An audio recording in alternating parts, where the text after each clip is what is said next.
매일 성경 묵상 나눔입니다. 2025년 12월 5일 금요일입니다. 느헤미야서 13장 1절에서 14절을 묵상합니다. 본문을 읽습니다.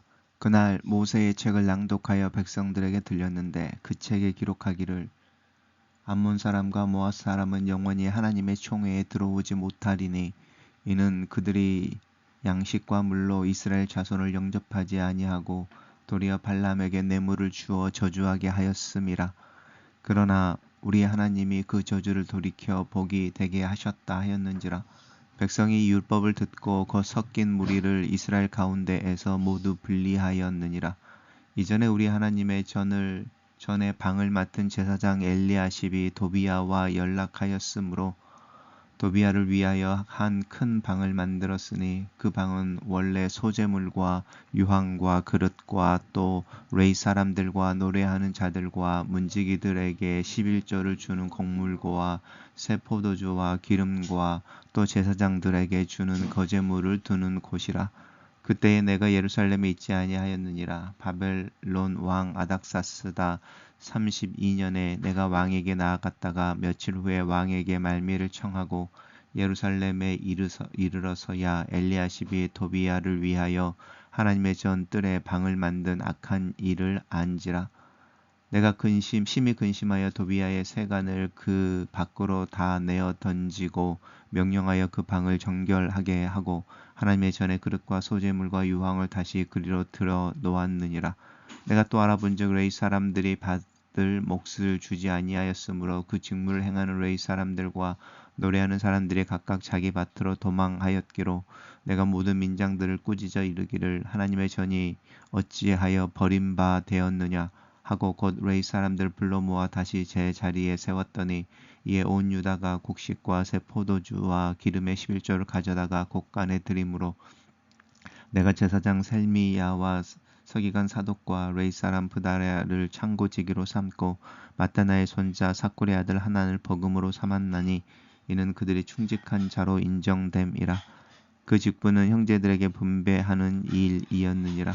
내 하나님이여 이 일로 말미암아 나를 기억하옵소서. 내가 내 하나님의 전과 그 모든 직무를 위하여 내가 행한 선한 일을 도말하지 마옵소서.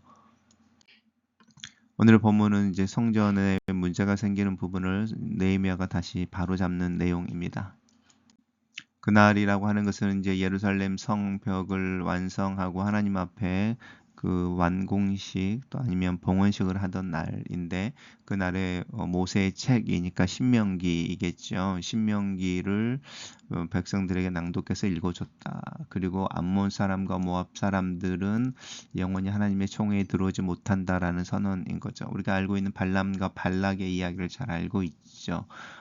이스라엘 백성들이 모압을 지나갈 때에 그 당시 왕이었던 모압의 왕이었던 발락이 발람이라고 하는 이 선지자죠. 선지자에게 뇌물을 줘서 이스라엘을 저주하게 하는데 하나님이 그로 하여금 저주하지 못하게 하고 발람이 결국은 되돌아갈 때에 발락에게 하나의 혼수를 주는데 그것이 이스라엘 백성들을 모압의 여인들을 통해서 유혹해서 이제 음행하게 하고 그러면은 그들이 모압의 신들을 숭배하는 일에도 참여하게 될 거다. 이렇게 이제 이야기하는 훈수를 따라서 발락이 이제 자신들의 신을 숭배하는 예배하는 장소에 참여하는 모압 여인들을 통해서 이스라엘 백성들을 이스라엘의 남자들을 유혹하여 죄를 짓게 함으로 이제 하나님의 진노가 있었던 부분에 대한 이야기입니다. 그 결과로 이제 이 모압과 암몬 사람들이라고 하는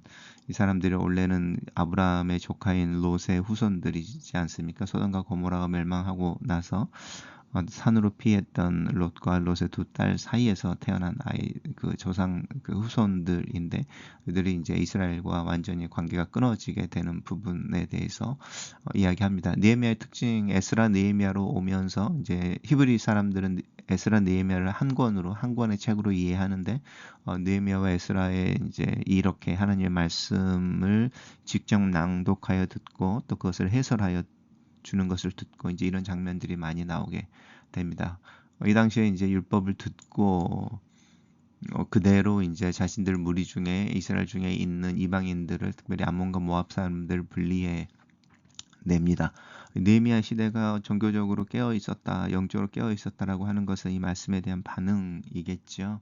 에스라 느헤미야 시대에 백성들이 말씀이 자신들 귀에 들려질 때 말씀을 들음으로 그 말씀을 살아내기 위해서 애를 썼던 부분들을 볼 수 있습니다. 그리고 이제 4절에 이제 이전에라고 하면서 이제 하나님의 전에 방을 맡은 제사장 엘리아삽 이야기가 나옵니다. 근데 이제 엘리아삽이 도비아라는 사람이 갑자기 나와서 이 도비아라는 사람을 위해서 큰 방을 만들었다. 연락이 있었다는 것은 관계가 있었다는 뜻이겠죠. 잘 지냈던 어떤 형태론 간에 유대가 있어서 도비아를 위해 성전 안에다가 큰 방을 만드는데, 원래 그 방이 소재물이라고 하는 것은 이제 그 가루인 거죠. 곡식으로 드려지는 제물인 거니까 유황 그릇도 이렇게 그리고 레위 사람들 중에 노래하는 사람들 문지기들에게 11조로 주는 곡물, 세포도주, 이게 이제 전제들인데요. 이런 것들을 주는 거제물들을 주는 소제물과 거제물이라고 하는 것들을 쌓아 놓는 곳인데, 그 방향을 이 도비아라는 사람에게 둡니다. 도비아라고 하는 사람이 누구인지는 구글을 한번 찾아보시면은 잘 아실 수 있을 겁니다. 예루살렘 성벽을 재건하는 일에 방해했던 사람이고요. 암몬 사람, 그러니까 이방인으로 기억을 합니다. 저 자세히 한번 찾아보시고요. 이 도비아가 그렇게 오는 부분인데, 그때 이제 이야기하는 것은 죄송합니다. 느헤미야는 그때 자신이 예루살렘에 없어서 이런 일이 일어났다, 이렇게 말합니다.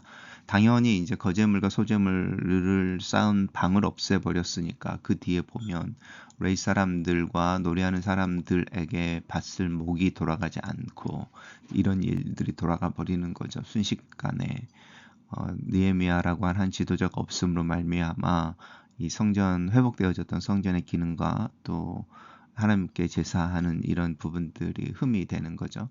그때 이제 느헤미야는 이 아닥사스다 왕을 만나러 잠깐 바벨론 바사에 갔던 것 같습니다.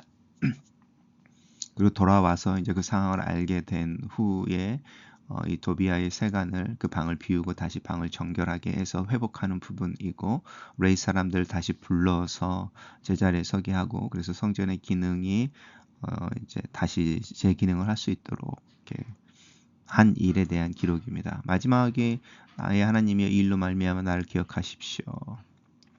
내가 이 직무를 행한 나의 선한 일을 도말하지 마십시오.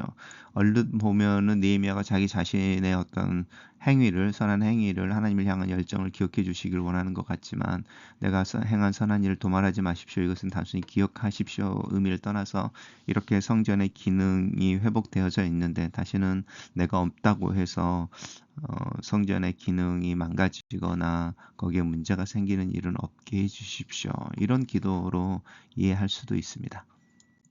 단락을 요약해 보겠습니다. 느헤미야는 총독으로 재임하던 중에 이방인들을 유대의 백성들 사이에서 걸러내고 페르시아에 갔다 돌아왔을 때 성전에서 기득권을 가진 도비아를 몰아낸다, 이렇게 정리해 봤습니다.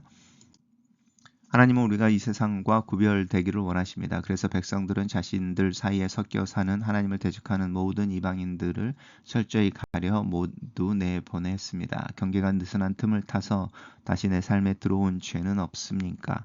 어떤 모양이든 죄는 우리의 삶 밖으로 몰아내야 합니다. 백성들은 말씀을 읽다가 하나님이 원하시는 것에 대해 들었습니다. 우리도 말씀을 들어야 합니다.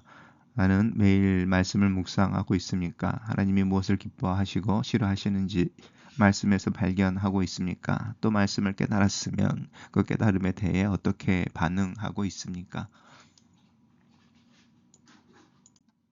사탄은 결코 공격을 포기하지 않습니다. 그러므로 사탄의 공격을 몇 번 물리쳤다고 해서 우리의 경계심을 풀어서는 안 됩니다. 하나님의 일을 비웃는 자와 가까이 지내고 있습니까? 쉽게 그들을 용납한다면 사탄은 그들을 통해 마침내 자기가 원하는 것을 얻어낼 것입니다.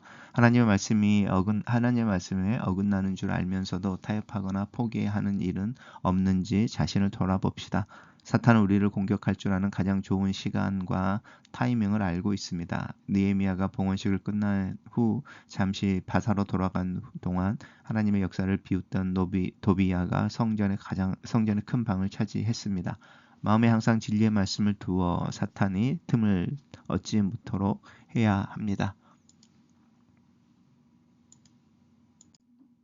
느헤미야는 망설이거나 타협하지 않고 곧바로 죄악을 제거했습니다. 나의 생활 가운데 죄가 있다면 타협하지 말고 곧바로 처리해야 합니다. 잘못한 것을 깨달았다면 미루지 말고 과감히 끊어버리는 용기가 있어야 합니다.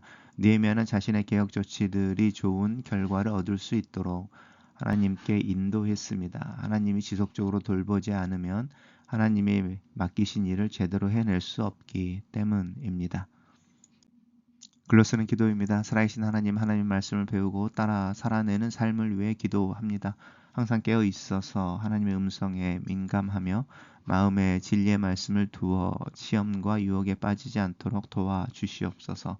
매 아침의 기도가 하루를 사는 원동력이 되게 하시고 아침의 결심을 하루 동안 살아내는 믿음의 하루가 되게 하여 주시옵소서. 예수님 이름으로 기도합니다. 아멘.